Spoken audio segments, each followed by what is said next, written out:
Hi, this is Dennis with Second Chance Tackle. Today we have the opportunity to work on an oldie but a goodie, a Shimano Baitrunner 3500. It's one of my favorite reels in the series. The 3500 and the 4500 and 4500B all share the same technologies. The reel is about 25 years old and probably one of the best Baitrunner reels ever made. This reel was brought into me by a regular customer of mine, Tommy. He fishes surf, and as you can see, there's an awful lot of sand in the lake, debris, and so on. It's kind of on the outside of the reel, and hopefully not too much of it is on the inside. He did ask me to do a full service on it, and so that's what we're going to do. We'll do a full service. We'll show you how the reel comes apart, how to service it, and how to keep it fishing. So if you like those kinds of videos, then I would encourage you to subscribe to my channel. If you do subscribe to my channel, please use the notification button. That'll let you know when I'm posting videos. And I work on all kinds of fishing reels: freshwater, saltwater, spinning, conventional, bait casting, trolling, you name it, it's out there. I work on it. And you're essentially looking over my shoulder in my shop as I do the service and repairs that come in. So please subscribe. I think you'll enjoy it, and I certainly will continue to try and do my best to keep this educated and show you how to do it yourself. So we are removing the exterior pieces first. I took the handle off by removing the handle screw. Now I'm going to remove the one side of the Baitrunner. You can't open the case without doing this. And both sides generally come off in this one because this is the only screw that holds both together. And when I take my pieces and parts off, they go into a parts tray. I use a fast food container, and that way it helps me keep track of what I've taken off. And, well, when I go to reinstall, I know where they are. All right, well, I've held that piece on. Chances are it's not going to stay on. But I'll take that screw and that little assembly, put that off to the side. Before I open up the case, there's, again, I mentioned there's quite a bit of old sand in the lake. I'd rather try and clean that off of the case before I open it up. That way I don't risk any of that sand and the lake getting inside the gearing and grinding those gears down. Let's take off the spool next. There's no real 1, 2, 3 in terms of the process. You need to eliminate or remove all of the pieces on the exterior at some point to service the reel. For example, you need to take the spool off to service the drag washers, so I leave it on the rod, on the reel.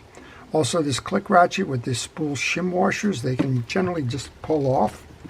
Well, sometimes it wants to make a liar out of you, and this is one of those, well, it's not general time, so you need to work those up a little bit. These two little washers here, they're shim washers. They control the height of the line lay on the spool. So if your line is gathering too high or too low, you add or you remove washers. And we should be able to just walk this one up. And with that removed, we can turn our attention to the main case. There's 4 screws. 3 of these are the same, 1 is different. So you want to make sure that you mark where the same or the different ones are, so that when you go to reinstall, you get it in the right spot. When I do the removal of the screws, I put them in another corner of that tray so that I can keep those all together. I'm just using a standard number 1 Phillips head screwdriver for this. Well, while I'm doing this, I want to encourage you to ask questions. It doesn't have to be on this reel, it can be on any fishing reel. If you're working on one and maybe you need a little bit more of an explanation as to how the reel works, or a little bit more on the history of the manufacturer, or maybe you're working on one and you're simply stuck and you don't know maybe how to get the anti-reverse set up back in, or something like that, just leave the question in this comment section. You don't have to go find the reel that question pertains to. Just go ahead and find that and leave the question here. I'll be happy to try and answer for you. Well, this is almost the same as the 4500, as I mentioned before, the difference being the size of the main gear and the capacity on the spool. Just take a picture here. That's your side case. Take a picture so that you can see the orientations on it, just in case you get stuck along the way. We're going to pull the two screws to remove this mechanism. This is your free spool trip mechanism.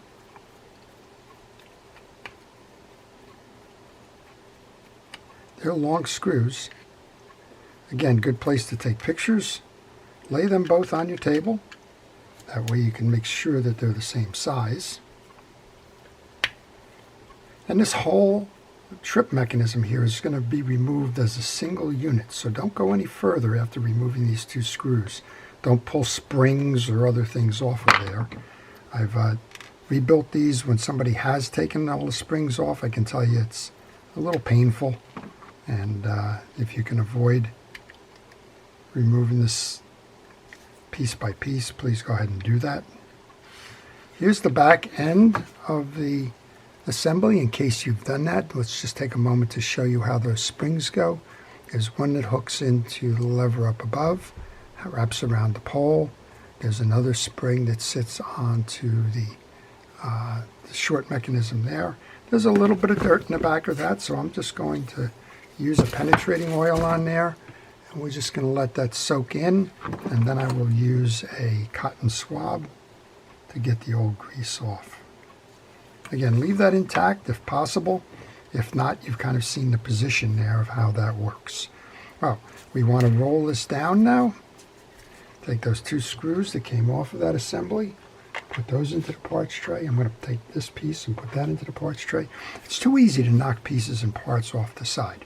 Here is your setup now for the crosswind block. There is a Phillips head screw holding on a double C-clip clamp kind of a deal. So let's go ahead and take that off. I just had a viewer send in a note to me, said, what do I think of this reel? They just found one, got a deal at a garage sale, I think, or something to that effect, for $10. I said, you didn't get a deal, you got a steal. This is one of the best reels ever around for this purpose. All right, we've removed that clamp. You can see it's got a double C-clip on it. Good place to take pictures again. You might pop that spring over there on the release arm. There's other things that can happen. Take another picture. Now we can pull out the axle shaft. And when we pull out that axle shaft, use a paper towel to clean it off. Feel it that it's smooth and does not have any pitting or corrosion or hardened grease or the like on there. Once you do that, then you can remove your main gear. And your crosswind block came out, and your crosswind gear came out. So all of these need a good cleaning. Sometimes these are going to be peened on from just extended use. A lot of the times you'll be able to just knock this out.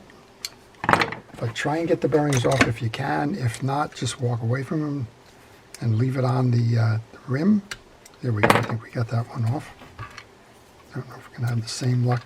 Those things tend to get peened on because folks over-tighten the handle.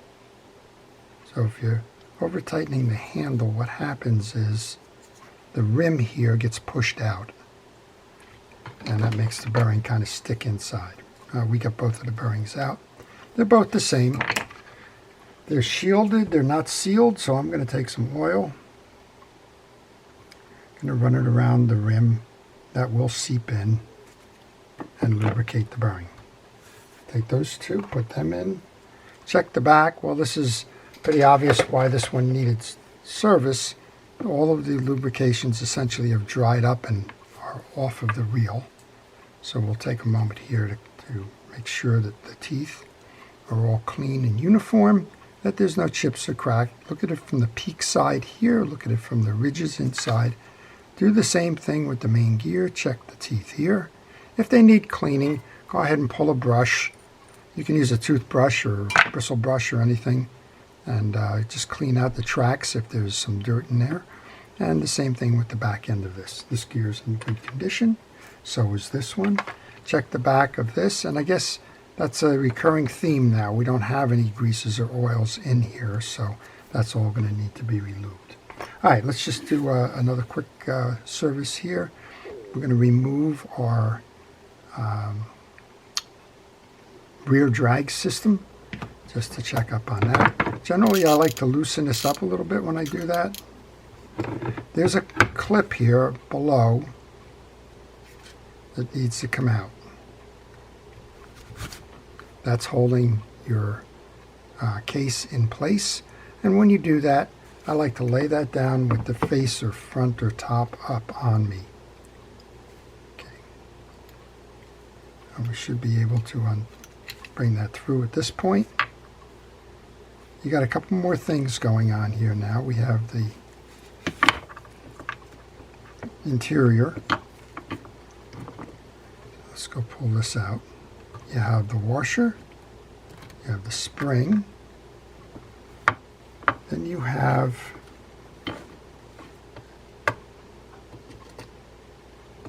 this clamp here.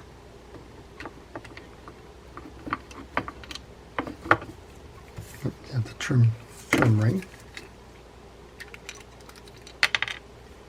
your clamp, and then you have a drag washer. It's a Teflon washer, so again, a lot of the times you don't need to do anything with this if it's functioning fine, and this is functioning fine.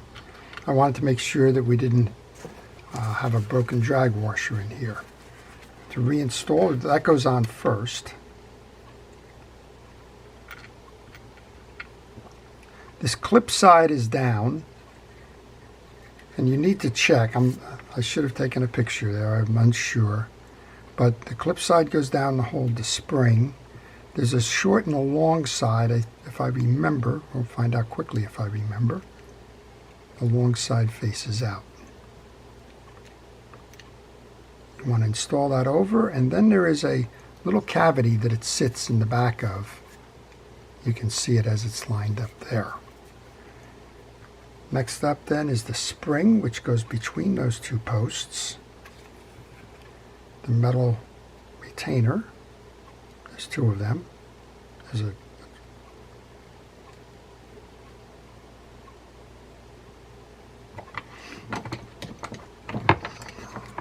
and sometimes it's easier to put it into the adjuster knob there. We're going to just leave it here for a moment. And that's the bottom end of your adjuster. We're going to tighten that down now. Oops, that was an oops. Just looking at my table here, the seal has got to go on.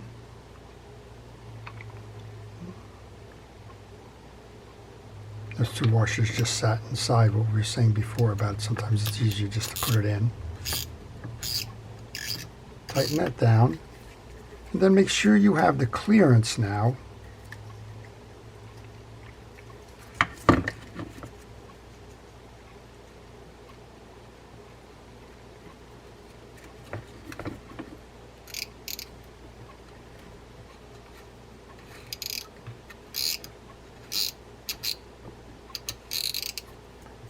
You want to get the clearance to put that clip back in, and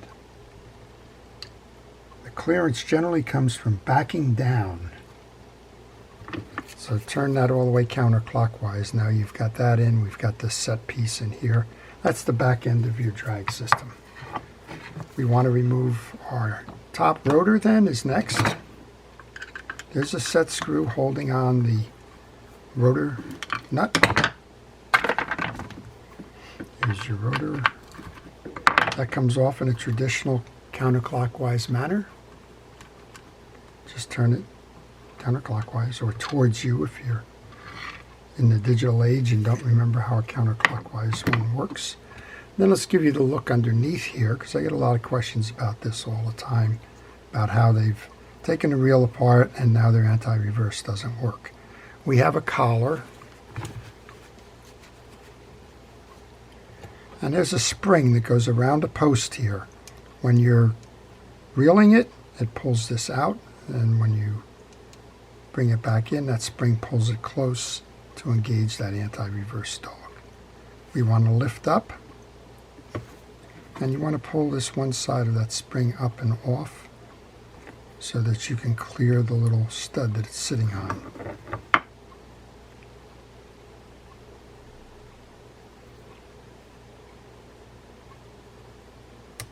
There we go. And then we can pull up the collar. Notice you would take a picture of it, but on your collar, those two studs there face up. And we have the click ratchet that goes underneath it. This has got a lot of grease on it, so we want to take care of that. You can actually take your click ratchet now, mount those two pieces back together. Set that aside as an assembly. Then we have a click ratchet here that the teeth go down on. That leaves two screws now that we need to take apart to get to the pinion gear and the pinion gear bearing. So this is a 3-ball bearing reel. This is the third bearing. We saw the two on the main gear. And a lot of times I'm asked what's the right amount. You can see fishing reels with all kinds of bearings in them. I say 3 is kind of the right side for that. One on each side of the main gear and one on the pinion gear is fine. We should be able to pull up and out on this now. Again, famous last words, right? If you have trouble with that, do two things. Spray it down with a penetrating oil like that. Put your rotor back on. And use the rotor as a knob to pull out the gear.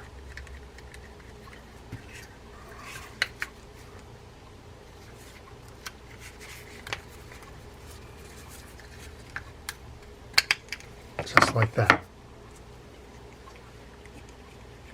Okay, those are the main pieces of this. I'm going to take this bearing off. I'm going to do the same thing with the bearing. I'm going to give it some oil. I'm not going to put that one in a case, but that's the same size as the other bearings. One of the things we didn't note is this clip is different. Notice there's a little tooth side that's coming out. I noticed it. You may not have. When that goes in, that little point faces the anti-reverse dog. This one has grease in it, so let's go ahead and use that hard brush to get the grease out. And then do the same thing. Check all of the teeth and grooves. Make sure the grooves are clean and the teeth are uniform. And once you did that, put some fishing reel grease on there. We saw the theme of this reel is that it's not been maintained from a lubrication standpoint. So there you go. Grease the pinion gear teeth where the stud will go into the carrier on the inside of the case and where the bearing rides. Take that bearing back. It's been oiled. Reassemble it into the case. Now this case is totally clean. If you find that the case has got a lot of dirt and debris, just don't go back in and do that. Clean it up first. Alright, this goes back in and we'll show you how to reassemble the top then, in case maybe you were stuck there. Push your bearing down, make sure it's flush to the case. If it's hanging up more, then you need to go back and find out what the obstruction is. That little bird beak or tooth goes towards the anti-reverse dog. There's a little stud where this lines up to. And now we can take the two screws that have patiently been sitting on my table here waiting for a reinstall. This is a good place to show you the spring location for your anti-reverse dog if you have removed that. The spring mounts from underneath on this lever here, comes through the top with that hook. The other side sits into the hole in the case there. Just because some folks, well, they are apt to take every piece of the reel off, and sometimes they get in trouble on the way back. Let's see if you remember this. I do. This has got the click ratchet side of it, and it's got a flat side, and the click side went down like that. Then we've reassembled. We have our toothed ratchet for the anti-reverse dog, and we have the spring that's going to go over the post. That's next up. Just be careful with the spring. You don't want to bend it out of shape or anything. Just take your time. There we go. We're in with that. And make sure that the whole section is nice and flat and tight. Sometimes when you're trying to do this, that click ratchet for the anti-reverse dog will lose its seating in this top one. Alright, that's pretty much the top. As I mentioned, he does surf fishing. I see that there's some sand underneath the rotor, so we're going to clean that out. I generally like to clean that out off of the table because I don't want the sand landing on my bench where the next reel in winds up catching that. Put a little bit of oil onto the trip lever below. And if your bail is functioning, you do not need to take the bail off. I'm just going to use some penetrating oil here to help free some dirt. And we'll work it back and forth a couple of times. But as long as it's snapping like that, there's no need for you to take that apart unless it's not working. Take the rotor over the top, mount that. Take the nut that goes on in a clockwise manner. I like to start these by hand so that I don't strip them out. Tighten as much of it by hand as I can. And then a 12mm nut or a ratchet or a little tool like that is the answer to keeping it that way. There's a tie-down screw. We'll go ahead and put that screw back on. And we're done with the top end, short of doing the drag service. Okay, that's the top end. So let's go back to the bottom end then. Kind of in reverse order now. We want to take the crosswind block, which has been cleaned. And this gets grease everywhere on the back face, onto the teeth. Those teeth are going to be driven by that back side of the main gear. This is the oscillation gear. It's going to go up, make the spool go up and down. We mount that on the post. When you mount it on the post, make sure the stud is low, positioned below, so that you can get the clamp back on. Next up then is the main gear. Good amount of grease on this because we saw all the grease was gone. So I would say however long this reel has been without service is probably 5 or 10 years. It looks like it's evaporated as opposed to just kind of bled out or anything. And let's grab one of those bearings and put it back into the side case. We might have to remove that crosswind gear again. Sometimes the teeth on the crosswind gear get in the way of reinstalling this bearing. Why don't we just go ahead and do that? It's easier. Make sure again on the back here with that bearing that it's flush against the case. Put that crosswind gear back in. We can do the same on the front case. We have the other bearing. So let's go ahead and put that back in. Nice snap, flush. And one more piece here then is the crosswind block. On this one, it's important to get the grease into the slot and on the face. You don't need to do anything on the front of this. It doesn't get in the way anywhere. Once you do that, mount that block on the stud. Make sure that it's on the stud. We can now install the main gear, put that in, lock that in. Now it's time for the axle shaft. A little bit of light grease. Don't over grease it because when you put it through your pinion gear, any excess grease is just going to slide off. Bring it down with the flat side going through the crosswind block, and then rotate your axle so that it goes into your rear carrier, and then find the two slots so that there's one on top and one below for installing the tie down. This tie down has a U shape to it. This is the top. The U shape grabs the sides and fits like that. Back to your parts tray. Grab the tie down screw for that Go ahead and install that. So I like this. To me, this is one of the best reels ever made.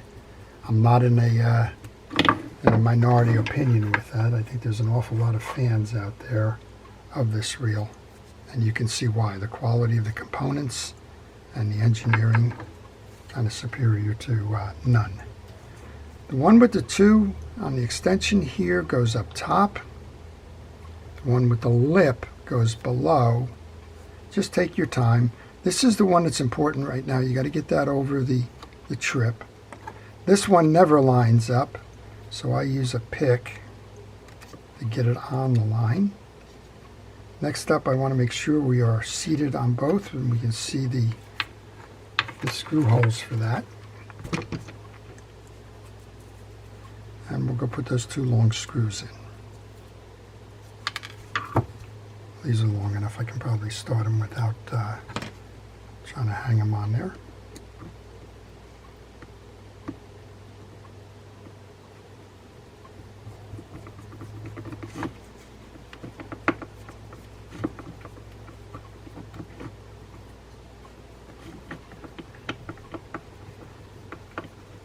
And we got one more below.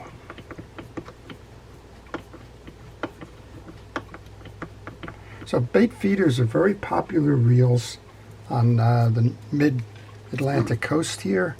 We do a lot of chunk fishing for big fish. We do a lot of kind of trolling type things. And what this allows you to do is it allows you to let out, for example, if you're live lining a moss bunker or a alouette or a lake, it allows you to let it swim without opening and closing your bail all of the time. That's kind of how it was designed. Here's your bottom case. Before I go any further, I'm going to take a kitchen scrubby section. Those Scotch-Brites or your department store or dollar store brand. Doesn't matter much, but I like to use it. It's got just a little bit of grit to it, if you will, but it's not going to scratch anything, and it is going to help me clean up the side plate case. All right, we have the bearing inside. If you weren't noting before, there are 3, in this case 3, shim washers on the main gear. They go between the main gear and the bearing, and all we have to do now is line up the case, the bearing, and the trip. Make sure that you have a nice tight seal, and we don't. What you're going to do usually is just pull that lever back, and that'll allow you to get the last part of it so that you have nice tight seams. Well, there's 4 screws, and if you recall, one of them was shorter or thinner in diameter than the other. The 3 go to the outside of the case. That short one, or the thinner diameter one, goes under the trip lever. Kind of doesn't matter which way you put these in. If you had 4, I would recommend going north, south, east, west to keep the tension the same on the case. Here we only have 3. I'll start with the middle and I'll go north and south here. I leave that last one off to the side there as a kind of a way, because you would go kind of in that direction.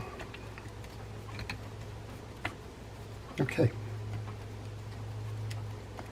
So the big difference on this and the 4500 or the 4500B, depending on which model you have, is line capacity. That's it. You saw the engineering standpoint, it's all basically the same. So if you can service this one, you can service the bigger units. All right, I want to take my trip lever then, line that up with the other side, make sure that this seats onto the post, and here you go back into your parts tray, grab the one from this side. So Tommy's brought me a lot of reels lately.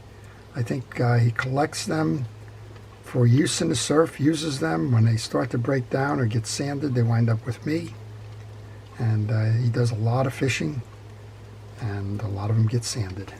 through no fault of his own. I'm not suggesting that he's doing anything wrong. It's just when you're surf fishing, these things are just prone to pick up sand. All right, your click ratchet goes back on. Your spool shim washer goes back on. We're going to grab our handle, put that through. I didn't take the time on this one to do the back of the case, so let's do that now. There's still some residual on the pad. It's enough to clean it up. And then take your handle screw, put that on, and then we'll service the spool. We'll show you, I believe that this has felt washers as the drag washers, so they definitely need service, particularly if they've been cared for just like the rest of this reel and have the dried grease or the evaporated grease in them. Let's take the cap off. You're going to notice that there's 4 screws. They're holding a ring in. Take a look at that ring. There's 2 sides to this ring. One has got a lip on it, the other is flat. And if you're not paying attention to it, you may wind up putting the wrong side down. The ring is held up. The lip of the ring is up. That's to keep some of the water out of here. Again, you can see as I'm removing the screws that there's sand here. And that makes all the sense in the world because that's where the line will come off of and onto the spool. It'll come off the rod onto the spool.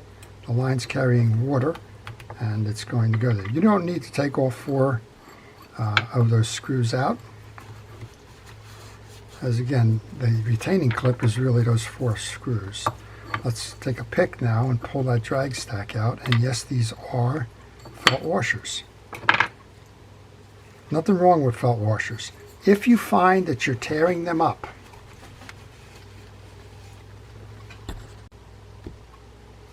what you want to do is go search for a replacement. You can get Carbon Tex washer replacements for the felt washers, but if you're not tearing them up, there's no need to do that.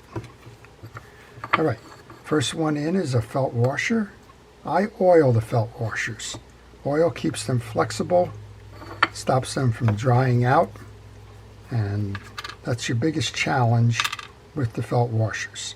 We have a traditional 6 washer system. We put the first of the felts in.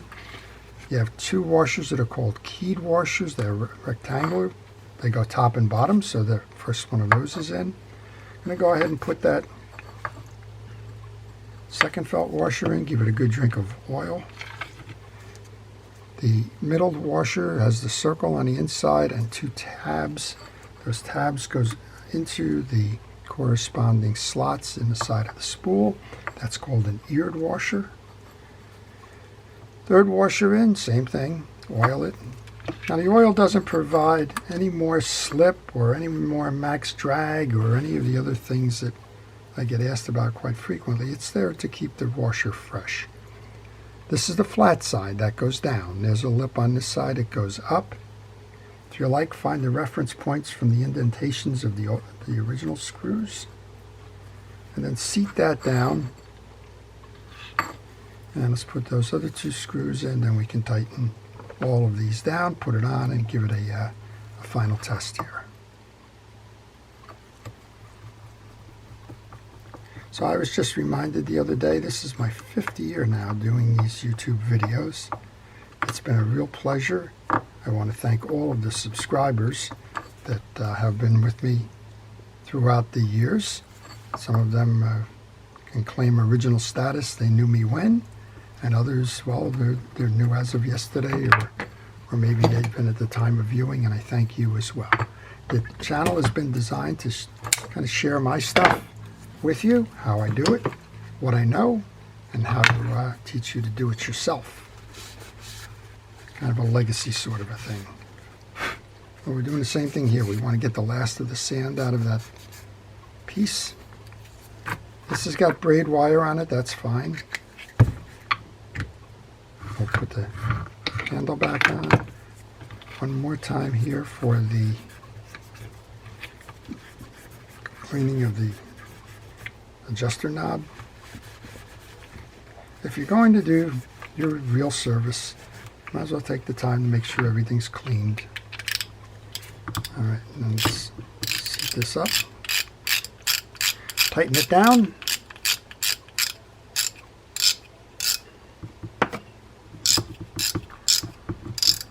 Make sure that it holds nice and tight, and then back it out. You don't want to press the oil out of it. If you back it off, it will not act as a vise. All right, let's see how we did then. This is your Shimano 3500 Baitrunner. Wow, it turns nice and smooth. Let's go put it into bait feeder mode. To do that, you push up. You should have a spool that is turning backwards now. You can adjust that. Remember, we had to leave that adjustment off to put that fork in. There you go, that's tightened it up. That's all depending on your preference here. But again, this is going to let line out without flipping your bail. And then, of course, when you get that first strike, you turn your handle. That's going to set it, and now this will click back in. Oh, we got the drag off, but it'll click back in, lock it, and you're on your way.